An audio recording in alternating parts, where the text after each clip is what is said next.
So social media is a big part of today's society. Basically everybody is active on one, and it's how the world communicates with each other at this point. The different social media types each have their own flair and target audience, but they all allow a broad user base to post and communicate with each other. However, all social media isn't created equal, and there are some platforms which are undeniably better than others. So today, I decided to make a chill video and rank social media platforms. So a couple of clarifications before I start. Here are the rules for what I count as social media. 1. It must be primarily used for leisure and entertainment. This is the case with most social media, but I just want to clarify this so stuff like Microsoft Teams is excluded. 2. It must currently have an active user base of over 100 million per month. Sorry MySpace, you're not getting on this list. 3. It must be used primarily in the West. I live in the United States, so I'll be talking about social media used a lot here. So stuff like WeChat and WhatsApp is not really going to make it. And finally, no primarily NSFW platforms. They may be some of the most popular platforms, but they're not getting on here for obvious reasons. Also, no dating platforms for a similar reason. Also, this tier list is primarily based on my opinion about the platform's features, the function it serves, the app's design, and overall culture fostered by the platforms, if you get what that means.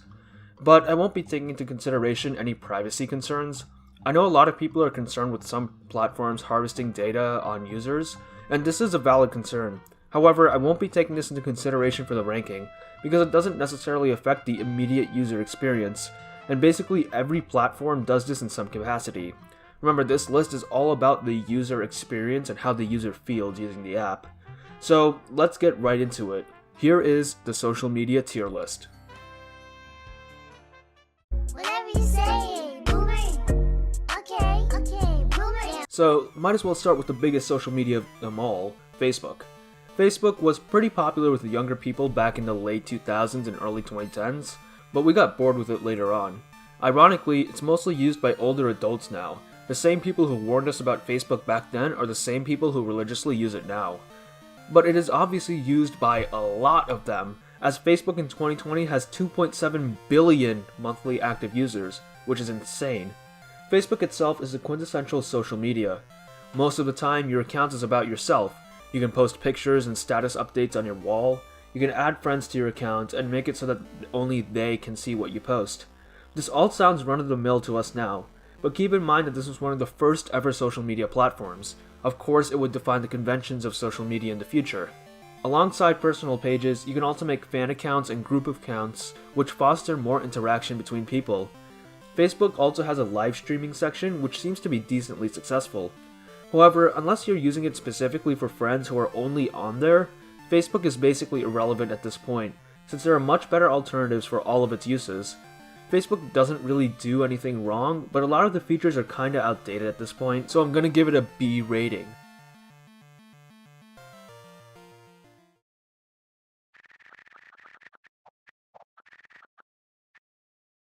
Next, let's go on to a social media that is a bit more relevant to us younger people. Snapchat is essentially a texting app. The app is divided into three primary features: snaps, chats, and stories. Snaps are videos and images you directly send to other people. Chats are just messages you send to other people, which can include videos and images. I'll tell you what differentiates these from snaps later. And finally, stories are images and videos you post for all your friends to see. Usually snaps appear as red icons and you can find them in your DMs. Chats are represented with blue icons, and stories have a whole separate section for themselves. So far, nothing seems really special about Snapchat. However, what makes it unique is the fact that it deletes your chats and your snaps. Unlike other social media, nothing you post on Snapchat is permanent. Well, it's probably all stored somewhere in Snapchat's databases, but on the user end, nothing is permanent. Once open, snaps are only viewable for 10 seconds, after which they are deleted for the user and the receiver forever. Chats sent are also deleted after the receiver sees them and closes out of the chat. And of course, stories are only visible for 24 hours. This concept of deleting messages and pictures sent was very popular among teens and young adults, making the app a success with them. Also, there is a lot of transparency in the app. The app tells you if anybody screenshots your chat, snap, or story, so you know if somebody's keeping a copy of something you sent out. Also, the app informs you about who saw your story, and when you send chats or snaps to someone, it tells you if they have opened it or not. This takes away a lot of anxiety in texting. In normal messaging apps, if you send somebody a message and they don't respond, you don't know if they're ignoring you or if they just didn't read it yet. Well, since Snapchat tells you if someone has opened your Snap or not, that problem is gone. However, I do have some negative stuff to say about Snap. First of all are the streaks. Snapchat promotes this practice called streaking, which is ultimately harmless, but I still think it's kind of bizarre. Basically, streaking is the practice of two people sending each other a snap every single day for as long as possible. The more days you send each other snaps, the more you keep your streak up. You see, there's nothing that seems wrong with this on the surface, it just seems like a cute way to measure who you talk to a lot. But a lot of people just send meaningless pictures to as many people as possible, just pictures of the wall or a blurry one of your face. But why bother? It's not meaningful conversation. Streaks help increase a number called the snap score. According to Snapchat themselves, a snap score is calculated based on how many snaps you send, snaps you receive, and how many times you post to your story. I have no idea what snap scores are for. All I can think of is that if you get a high score, it shows that your account is legitimate. But other than that, I don't really get the use of sending random pictures every day to people on your friends list. It just seems like a chore. Another negative aspect of Snapchat is the Discover section. This was supposedly going to be a way to expand the scope of the app from just a simple texting app to something people would spend more time on. According to Snapchat themselves, Snapchat Discover is a new way to explore stories from different editorial teams. It is the result of collaboration with world-class leaders in media to build a storytelling format that puts the narrative first. This is not social media. Well, it certainly isn't news either, because the stuff you see on here barely even counts as journalism or even straight-up content. Here's an example of one of the world-class media that is often on the Discover page, Gangster Granny. Very professional. How about this one from Aw Couples? Sad story. Girl, I'm having heart surgery. Boy, I know, I love you. After surgery, when the girl woke up, with only her father next to her. Girl, where is he? Father, you don't know who gave you the heart? Girl, what? Starts crying. Father. Follows Snapchat Dating Crush for the full story. Crying emoji. Swipe up and subscribe to the Snap for the rest and more couples post. Yeah. This is the level of content you find in the Discover page. It truly is a bizarre decision made by those in charge, as it is basically universally despised. Later, Snapchat updated the Discover page to have more personal recommendations based on your interest, and while it does do that to an extent, the more popular trashy ones are still on your page. So yeah, this is a really bad part of Snapchat. But other than that, Snapchat is pretty good. The texting part of the app is great, and the transparency it gives you when messaging friends, as well as deleting what you send, is a great idea and executed well. Overall, I give Snapchat an A tier. If it wasn't for the streaking and the Discover page, it would have gotten S tier. Wait, are you a Redditor and you're a Discord admin? Oh my god. Discord is a messaging and chatting platform. Members talk to each other privately or more commonly through larger groups called servers. Servers are primarily just text messaging with the ability to send images and videos. Each server has different channels, with each channel being centered around a different topic. Discord also has voice and video chat. The platform has many different features such as bots, commands, screen sharing, and most importantly, it has integration with other apps and games. With integration with apps like YouTube, Spotify, and Twitch, Discord is essential for streamers and people who just want to have a streamlined experience. Its integration with games makes it the best tool for talking with friends while gaming. That being said, I do have a lot of bad things to say about Discord. While the user experience is streamlined, the app does have a high learning curve, with you basically having to look up entire tutorials to even learn the basics of the platform. Also, the system used to find different servers is actually atrocious. Also, Discord for some reason seems to bring out the worst in people. I know that this isn't necessarily inherent to the platform, but it is part of the user experience, so I am including it. Ever since I started using Discord a lot 3 to 4 years ago, I've noticed that the people on there are legitimately horrible. Even my friends, who are decent people in real life, seem to act their worst on the app, changing their names to vile stuff and posting disgusting stuff as well. This is the same with other servers I was a part of, including servers that were just supposed to be normal chats. I've only been in 2 public servers which weren't like this, but those were the ones which were heavily moderated. But this excuse doesn't work for most servers, because in the majority of them, the moderators are just as much of an issue. There's a reason why the whole concept of Discord moderators has been a huge meme lately. These are people who literally believe that they are actually in a position of importance, and because of this inflated ego, they use it to exploit members of the community that they're supposed to protect. Not every Discord moderator is like this, but it is widespread enough that many people have noticed it. Even worse, Discord is a haven for predators. There's a reason why when there are basically any allegations of online predators trying to solicit illegal stuff from underage kids, it takes place on Discord. The anonymous nature of the app, as well as the fact that people younger than 13 are engaging with adults in their 20s and even 30s, provides a ripe environment for this type of stuff to happen. When I myself was underage, I was approached by an older man who was part of a server, which I thought was supposed to be a safe haven for discussion for people like me. Obviously, I immediately blocked that dude and kinda stopped using Discord after for a while. However, I do think Discord does shine in talking to your friends, especially during the lockdowns we're having now. If you're in a server with only friends you know, Discord is a great place to hang out virtually. I spent hours per week in video calls with friends on Discord, and these are honestly some great times, just talking and joking around with friends. And the addition of the text chat makes it so that you can talk with people when you aren't in a call, or even when you're talking you can post links and images relevant to what you're talking about. If Discord continues to expand on the niche of small social chat rooms, I can see it becoming extremely popular, as it's really the only social media platform that really captures the nuance and chaos of actual discussion. I mean, this is the reason why the platform hit over 100 million monthly active users this summer. Yeah, I know a lot of this is based on my personal experience, but even though Discord is a very streamlined platform as a whole and perfect for its demographic, the demographic it caters to is very toxic and the platform is ripe for those with bad intentions. So yeah, because of its users, I'm giving Discord a C. The only reason why it isn't any lower is that the platform by itself is good, and it's fun if you have a small personal group.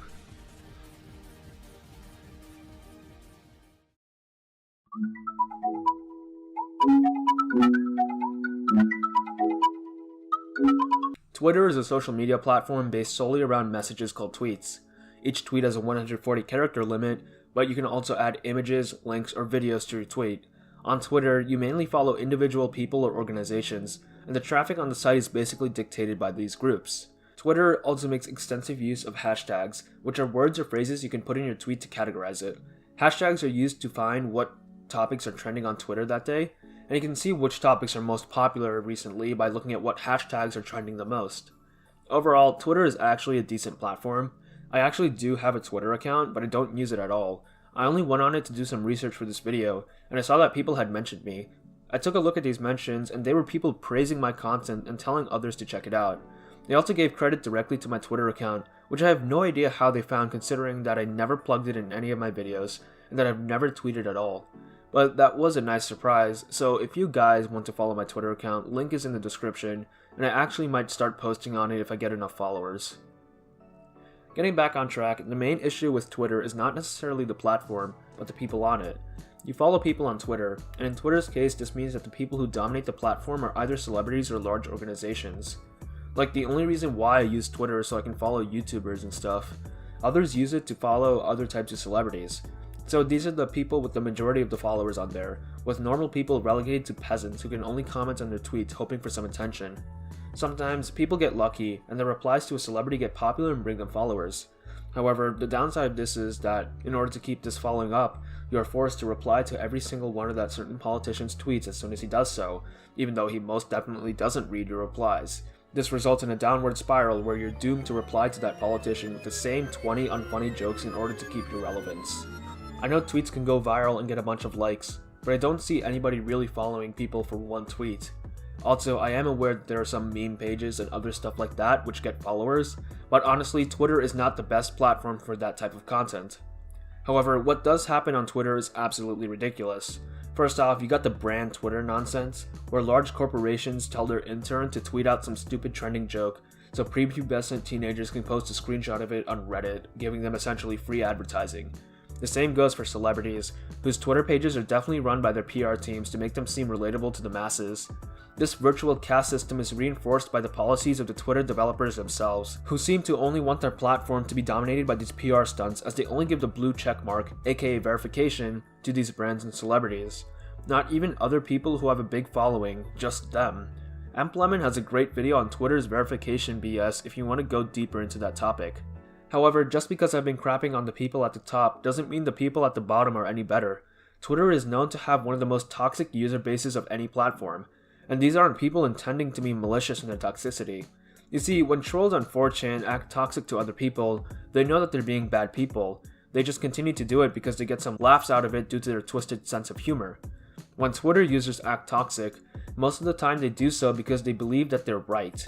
And since they believe that they are in the moral right, they will never end their toxicity.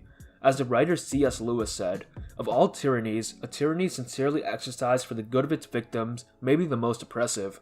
It would be better to live under robber barons than under omnipotent moral busybodies. The robber baron's cruelty might sometimes sleep. His cupidity at some point may be satiated. But those who torment us for our own good will torment us without end, for they do it so with the approval of their own conscience."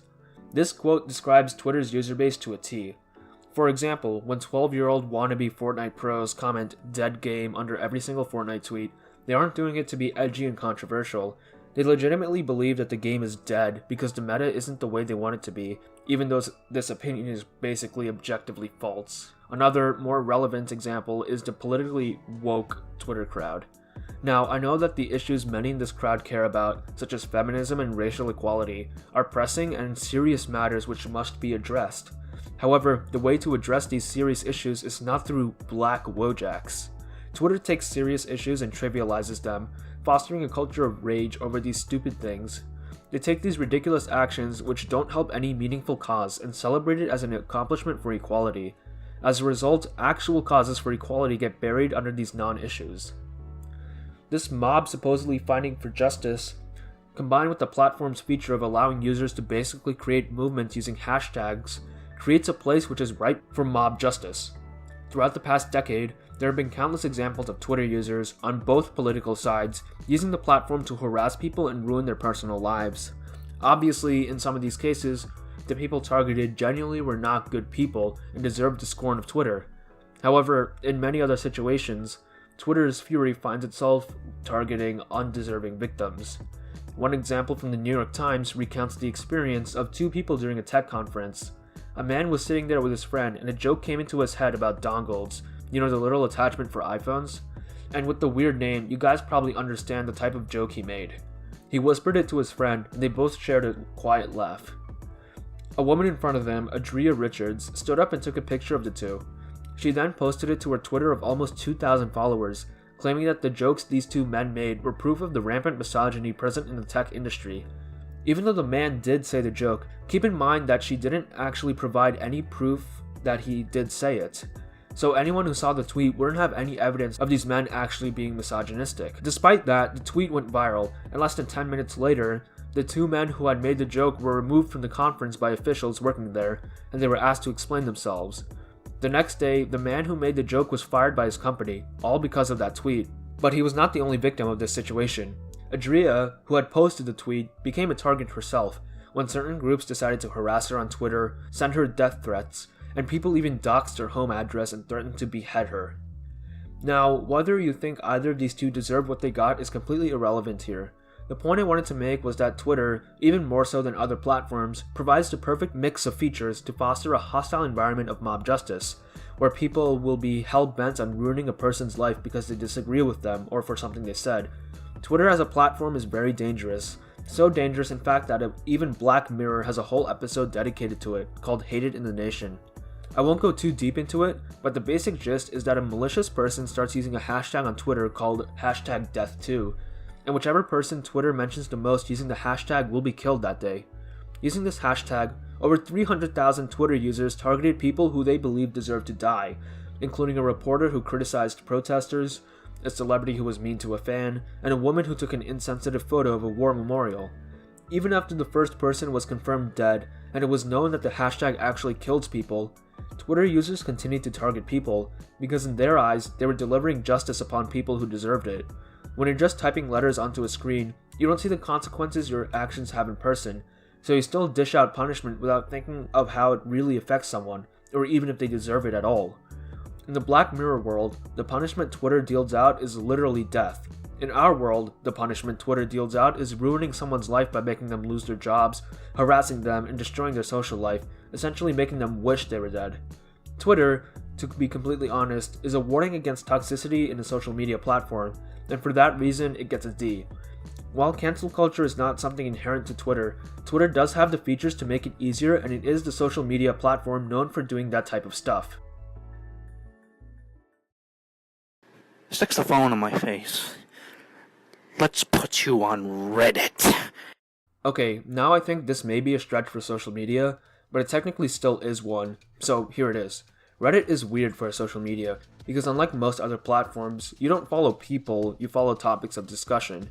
Each topic's page, called a subreddit, essentially allows anyone to post on it. This creates a much more equal and democratic platform than some others. Instead of the typical poster and commenter dynamic of other platforms, Reddit allowing anybody to post and comment in a subreddit makes it so that the platform is much more discussion driven. Each post and comment has an upvote and downvote button.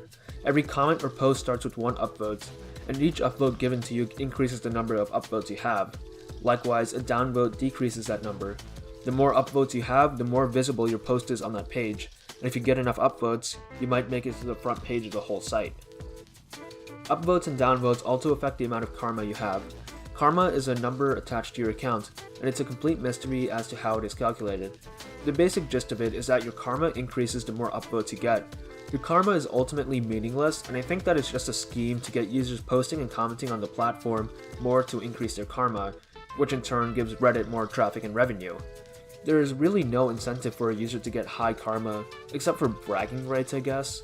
But even in that case, you can only brag to other Redditors, because I doubt telling people in real life that you have a high Reddit karma will impress everybody. However, it seems like high karma accounts like Galloboob seem to have monetized their account in some way. It must be because they literally have karma in the hundreds of millions, and frequently have posts on the front page.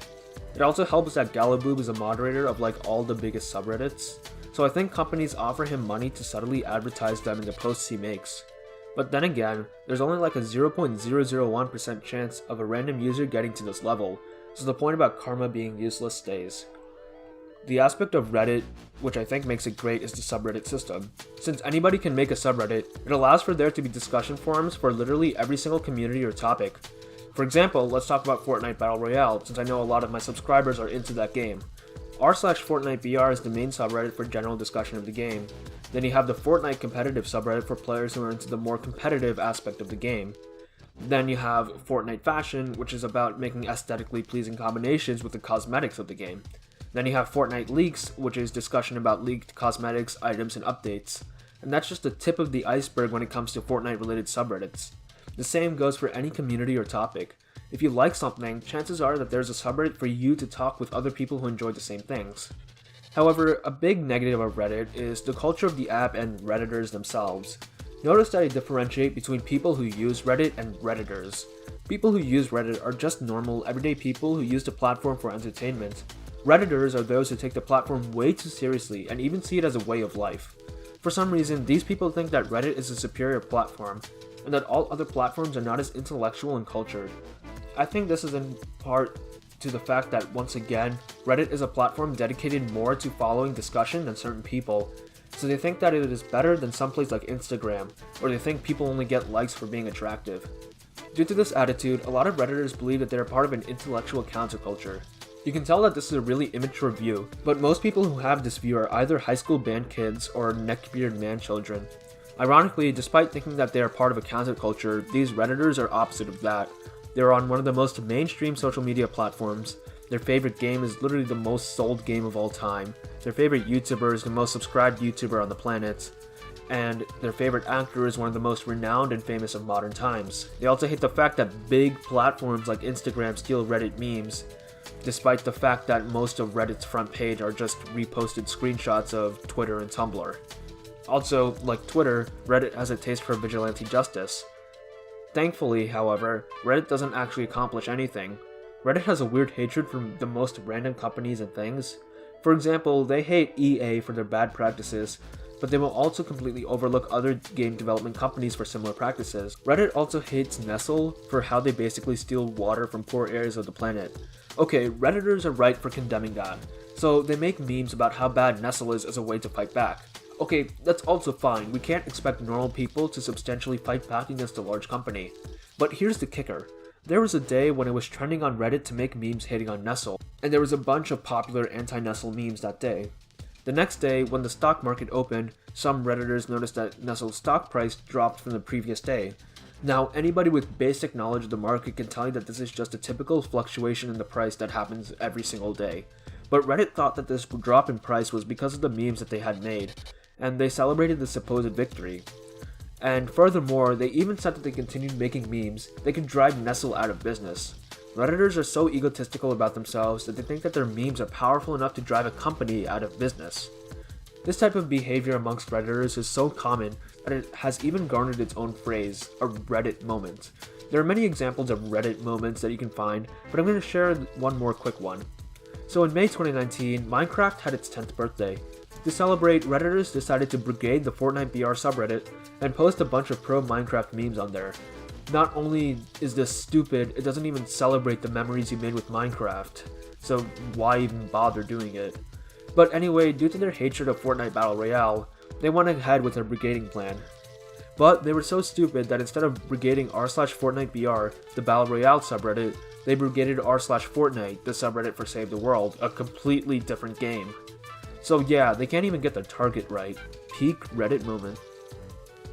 Okay, let's move on to some other negatives of Reddit. I spent a bit too much time on a minority of the base. So Reddit, as we know, is divided into subreddits. Each subreddit is governed by a team of moderators. The moderators put into place rules for posting and commenting. Seems fair, right? Well, like Discord mods, a lot of Reddit mods abuse their power. In a lot of subreddits, the rules for posting and commenting are very convoluted, and it's become a recurring joke that basically anytime you post something, it'll most likely be taken down because it breaks some random BS rule. Also, the moderators are really inconsistent on what they take down. Sometimes it just seems random, and sometimes it's because the mods have a bias towards what they allow and what they don't. This problem is amplified by the fact that 5 or so people are the moderators of 92 of Reddit's biggest subs. This means that these 5 people are in control of what content makes it to the top of Reddit. And that is a problem, as all viewpoints are not able to be seen by everyone, especially once it comes to politics. Censorship is a huge problem on Reddit, whether it is political or just for something stupid like disagreements over a game. Mods can literally ban and remove comments for whatever reason they want. This problem is exacerbated by the very nature of subreddits. Since subreddits are centered around singular topics and are moderated by people who are willing to ban others based on opinion, subreddits end up being echo chambers of like-minded opinions where people who don't agree with the majority get downvoted. Once again, this goes for political and non-political subreddits. But other than that, Reddit is a great platform.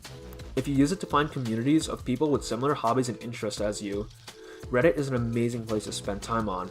Just avoid the bigger subreddits and you'll be fine. Reddit gets A tier.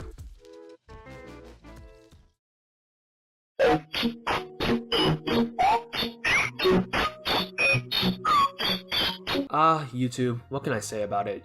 YouTube is a great social media.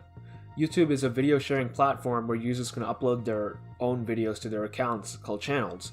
Over the course of 15 years, YouTube was able to turn from a small random page originally meant for online dating into an internet juggernaut, so big that it's basically become ingrained in society. On YouTube, there is no target demographic because everybody is the target demographic. There's literally a channel, or more likely multiple channels, for everyone. Commentary, gaming, horror, makeup, vlogs, family, kids, tutorial, news. Literally everything under the sun is covered by a channel on YouTube. There's so much variety of content covering different topics that you'll never be bored. There's even the popular phrase of YouTube rabbit hole, where you can just spend hours and hours watching random videos that you normally never would, but YouTube just recommends these weird and interesting stuff to you.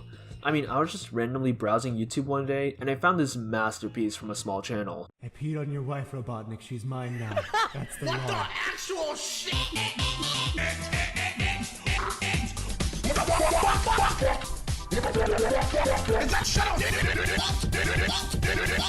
Who posted my new? Truly a gem you can only find in the depths of YouTube. I know YouTube has problems on the administration side, especially once it comes to demonetization and how they treat creators on their website.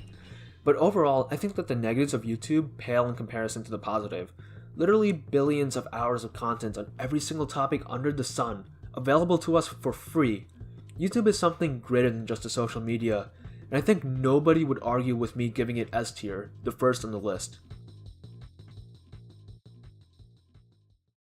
It's called hentai, and it's art. Tumblr is a blogging site that allows users to blog, I guess. I'm gonna be honest, Tumblr is a total mystery to me, so I did some basic research on the site. What seems to differentiate it from other platforms is the fact that users can customize their own specific page to their liking. This is special because on other sites, you're really only allowed the default page format like everyone else, with the only thing you can customize being your profile picture and maybe a header banner. But with Tumblr, the whole look of your page is totally up to you, and it looks like a huge part of the site's culture and fame is customizing your page, which is honestly pretty cool. Other than that, I don't really have anything to say about Tumblr. According to Tumblr themselves, the platform is simultaneously easy and hard to use, which lines up with some of the accounts I've gotten from friends. There was also that pretty funny incident a couple of years ago where Tumblr banned all adult content and as a result lost like 30% of their user base overnight, which I guess shows what's really popular on the platform. I also know that Tumblr is known for hosting the SJW types, and sometimes there's proof to back this claim, but other times I see examples of just normal sweet people on the platform, so I'm just going to chalk it up to the platform having good and bad people on it, like every other platform. So I'm going to give it a C rating, as I have no strong feelings for or against it.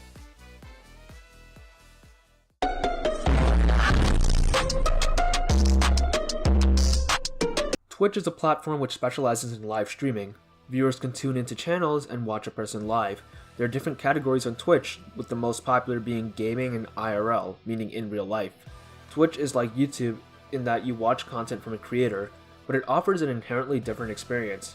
Twitch emphasizes the communication between the streamer and the viewer. Viewers are often part of the experience itself, using the live chat to communicate with the streamer, and sometimes the streamer will respond or do something you recommend. You can also use donations to send messages that are easier to be seen by the person streaming. Donations can also cue audio clips, sometimes even chosen by the person who donates. As you can probably tell, the viewers of the stream contribute a lot of the content of the stream that they are watching. Twitch has kind of become this cultural phenomenon over the past year or so, I would say. Even before, Twitch has been an absolute juggernaut in the world of gaming. Live streaming has arguably become one of the most popular ways to consume content on the internet, as it provides a more personal experience for all parties involved. But in the last couple of years, Twitch started to grow more into the public eye. I think one of the biggest catalysts was when Ninja played Fortnite with Drake around 2 years ago. That stream got over 600,000 viewers, which is an insane number for live viewership. This easily broke Twitch's previous record for most live viewers. This has been recognized by media as the moment that Twitch went mainstream. As such, a major celebrity playing with someone who basically only streamed on Twitch drew some eyes to the platform. Now, with the quarantine, Twitch has absolutely exploded. There have been a lot of people who have risen to fame through Twitch, so much so that online they're basically as famous as more mainstream celebrities. Individuals like XQC have basically reached celebrity status online, and they're one of the most recognizable faces on the internet. Groups of streamers like Offline TV, Dreams SMP, and hell, even the VTubers are all revered on the internet, and discussion about them on other social media is never ending. One of the biggest streamers recently is the political commentator Hassan Abi. His streams frequently become the most watched on Twitch at the time, and his more popular ones, such as the one on election day this year where he streamed for like 12 hours straight, have over 400,000 viewers. It's because of his popularity that even mainstream media has been using him as an example about how in the future, news and political commentary will move from traditional publishers to live streaming platforms like Twitch. Hell, he even played Among Us with mainstream, well-known politicians like AOC and Jagmeet Singh. Another victory of Twitch is the unique culture it has going for it. The site, with all of its viewers and live chat, have developed a unique jargon and way of talking unique from the rest of the world. The most famous example is the Pog emote. Pog, officially known as PogChamp, has been a staple of Twitch language for the better part of a decade, and recently has become so popular that the phrase has begun use in real life among younger people. A friend even told me that a professor had started to use it during some lectures, which is honestly just bizarre to think about. Twitch's culture is strengthened by the fact that a lot of streamers, even from different genres, often collaborate with each other, forming a community on the platform which is basically unseen on any other type of platform. However, Twitch does have one issue, and that is with the official Twitch team themselves. Twitch developers have been notorious for the way they treat their streamers. They have really strict rules that can ban people without any nuance to the actual situation. For example, Twitch has a rule against nudity and sexual stuff, which is completely fine, but the way they enforce it is just bizarre sometimes. The streamer Hyphonics accidentally spilled some sauce on himself while streaming, so he changed his shirt. However, Twitch flagged this as inappropriate and banned Hyphonics for 30 days, which was totally unfair. But the thing about Twitch is that they enforce their rules with a bias, and not everybody is treated equally. For example, it's obvious that the Twitch staff has a bias towards attractive female streamers who use their sex appeal as a way to gain viewers. Now, I'm gonna be honest, I have no problem with people using their body to gain viewership. If you have the assets, might as well use them, right? But the thing is that a lot of these streamers are towing the line of what is acceptable according to Twitch TOS. And this isn't just my opinion. These activities are well known by basically everybody. Let me put you on the chalkboard.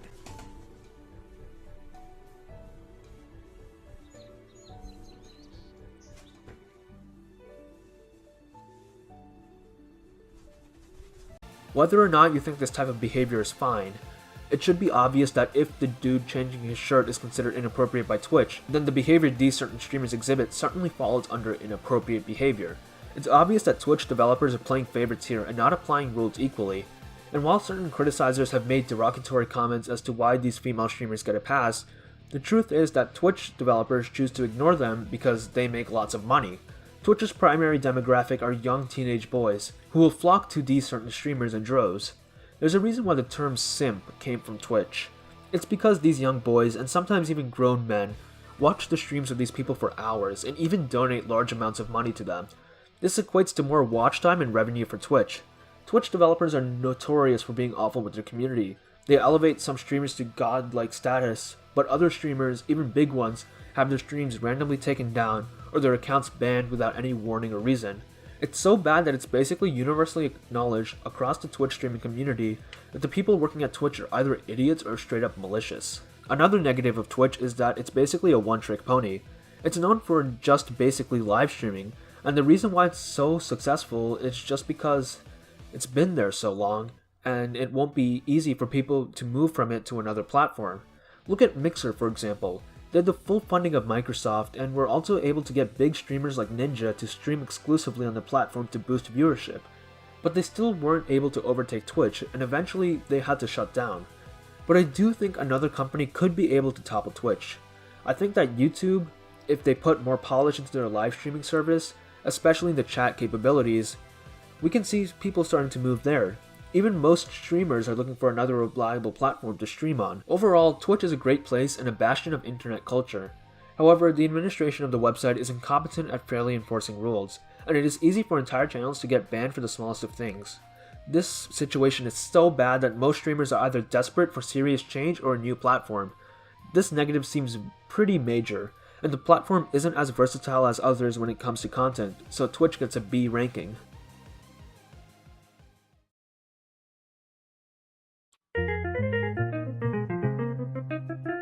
Instagram is a social media platform that is primarily used for people to keep in touch with friends.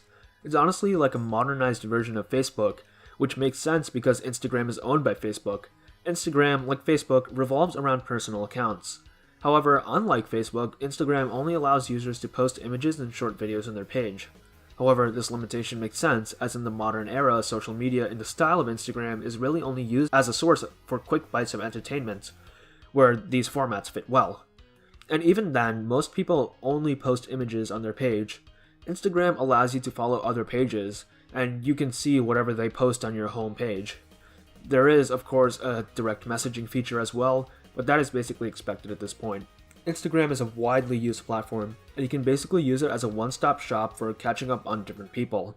Not only can you follow your friends, you can also follow celebrities, your favorite YouTubers, meme accounts, accounts dedicated to specific fandoms, and so on.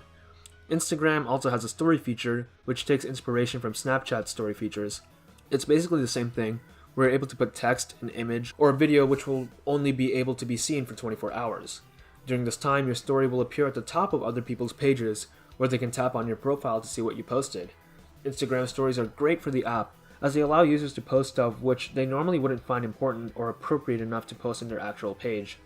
It also gives users more reason to check their Instagram, which is good for both people using the app and for Instagram themselves. Instagram stories are also better done than Snapchat stories in my opinion, because they have more customizability and interactivity. For example, you can have surveys between two choices, questions with multiple answers, and open-ended questions.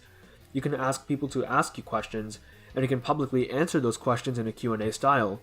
You can show off your account's posts and other people's posts on your stories to advertise them and encourage other people to check them out. If your Instagram account is big enough, you can even link outside pages to your stories. Instagram also has other features, however, some of those were a miss. For example, one of their newer features is Instagram Reels, which is basically just copying TikTok's formula. Fittingly, Instagram Reels was only used by people who reposted stuff from TikTok, and original content for the new format is nowhere to be found. However, Instagram's negative parts are massively outweighed by its sheer positives. Instagram is the place to be if you want to keep in contact with friends and peers, and see what they're up to. Instagram also hosts a variety of other types of content, as I showed before, and due to the well-done features, there's always content for the user to enjoy. Instagram is, I think, the very definition of what a social media should be, so I think it deserves the S tier. Victory screech! 4chan is a weird case. I don't even know if it belongs on this list, but according to Wikipedia, it does count as a social media platform. It also only has 20 million monthly active users, which is the only platform on this list which has under 100 million monthly active users. And I know that this technically breaks the rule of all platforms on this list having at least 100 million monthly active users, but I think that 4chan has a cultural relevance that surpasses even that of its larger counterparts. So here it is. 4chan initially started as an English version of the Japanese forum 2chan. Both platforms were meant to discuss anime, but 4chan quickly expanded to include multiple topics of discussion. These topics were organized into groups called boards. Some popular boards include B, which is basically just posting random stuff, Fit, which is about fitness, X, which is about paranormal stuff, V, which is about video games, LGBT, which is self-explanatory, and the infamous Poll, the politically incorrect board where 4chan gets most of its controversy from. The thing that separates 4chan from other social media is the fact that the site is completely anonymous.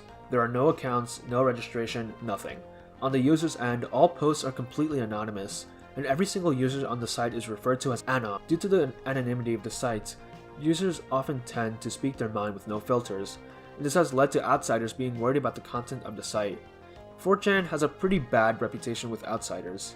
A lot of people see it as a dark corner of the internet only used by criminals, hackers, or those with bad intentions. The truth is that a lot of the stuff you hear about 4chan, especially in the mainstream media, is totally exaggerated to take advantage of those who don't know about the site and create shock value around this mysterious platform.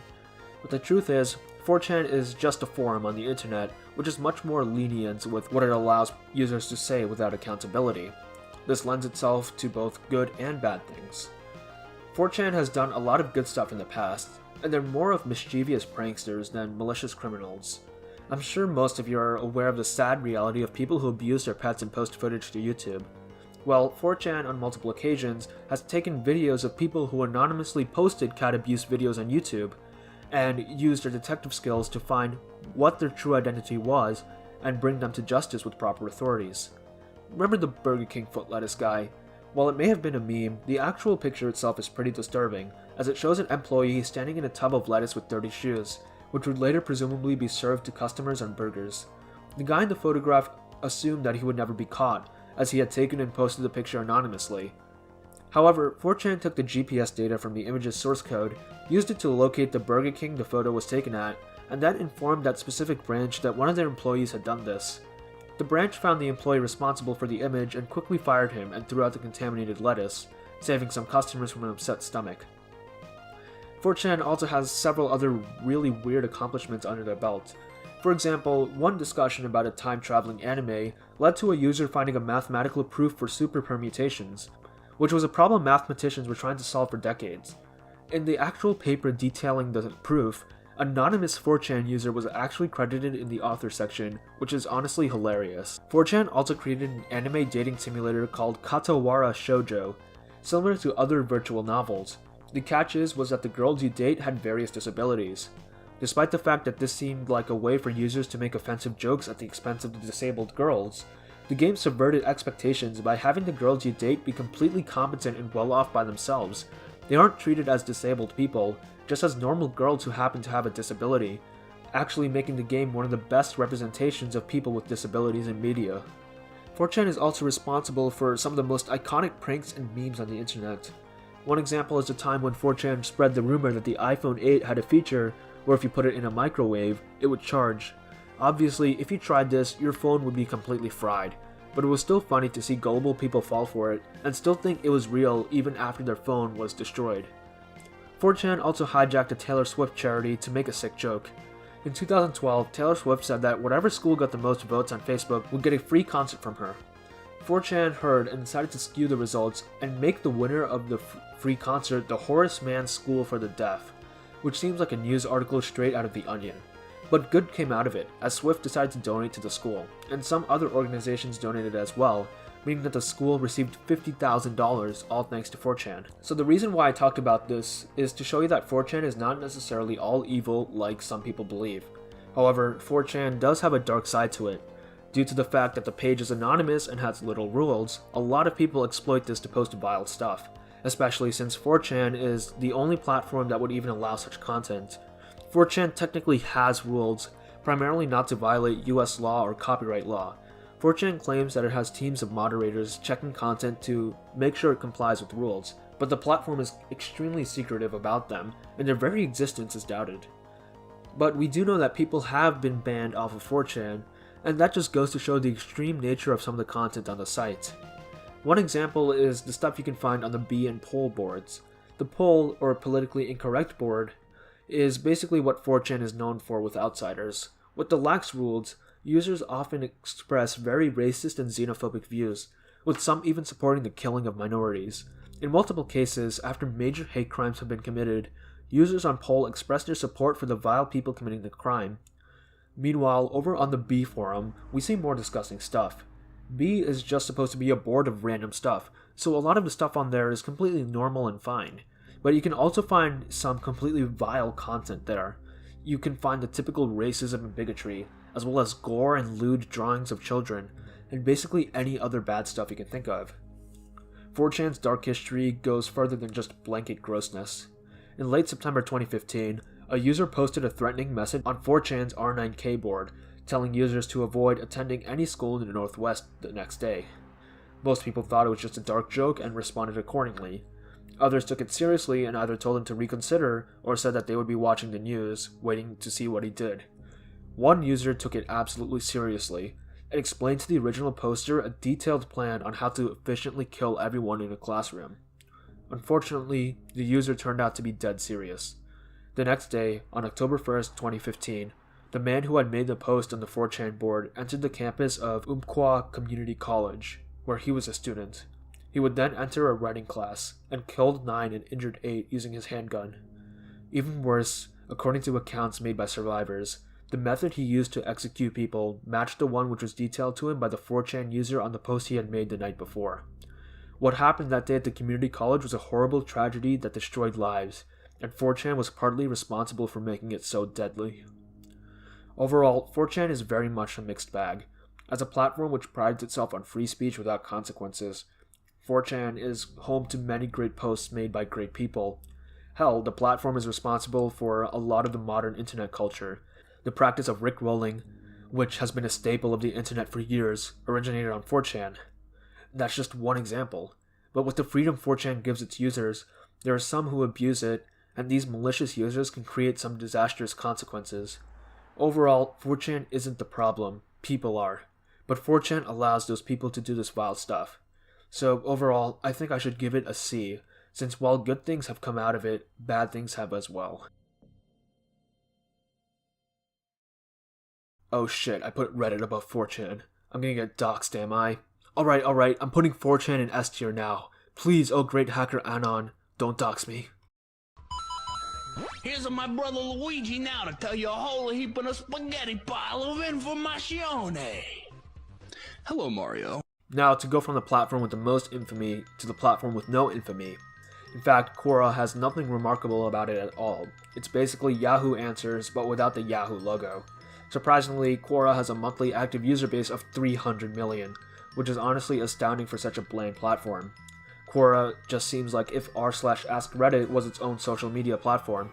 In Quora, you make an account and you can ask questions in various topics. You can either look for an opinionated answer, a personal story, or a factual and informative answer. There's really not much more to the platform. You tell Quora what you're interested in so they can recommend you questions and the topics you like, which you can then answer. There's really nothing else to say about the platform, it's really bare bones and boring. Quora gets a D rating because it literally just copies what other platforms do without innovating much.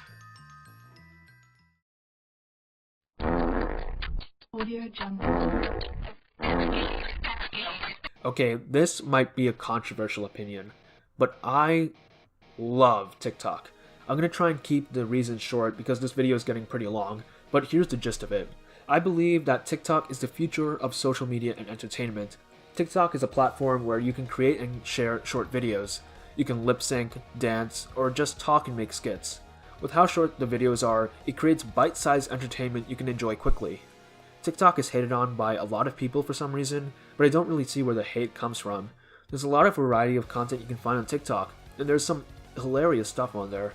I know that a lot of people are annoyed by the dances and the cringy teenagers on there, but I honestly don't see a problem with that.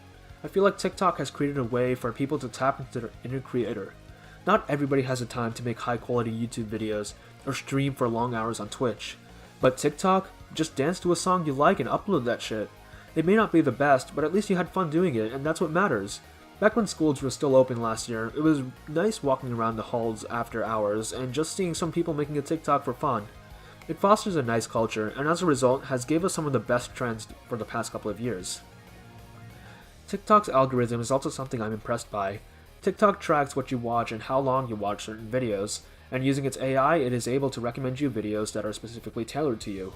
However, unlike previous recommendation systems, TikTok doesn't really give you choice in what you view next. It just throws the next video right at you. And based on how you react to that video, TikTok's algorithm adjusts its recommendations, making it even more personalized. I know that this can be considered as creepy and can be seen as a way to keep you using the app, but I think that this is really cool, and it's nice seeing deep learning algorithms put to use in a practical setting. Overall, if Instagram represents the ideal social media of the present, TikTok shows what social media will be in the future. The bite-sized entertainment combined with an AI recommendation system makes for an absolutely fascinating social media platform. And so even though I might make some Redditors mad, I'm giving TikTok an S tier.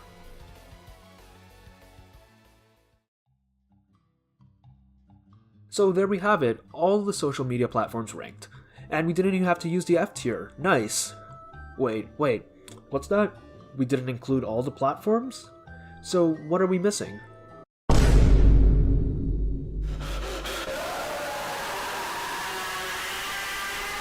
F tier. So that concludes this video on ranking all the social media platforms. Here is the full chart in all of its glory. Keep in mind that this does include some personal bias, and if there were any changes that you guys would like to make to the chart, please make sure to leave your thoughts in the comments below, as well as to like and subscribe for more content. This is Rivecha, signing out.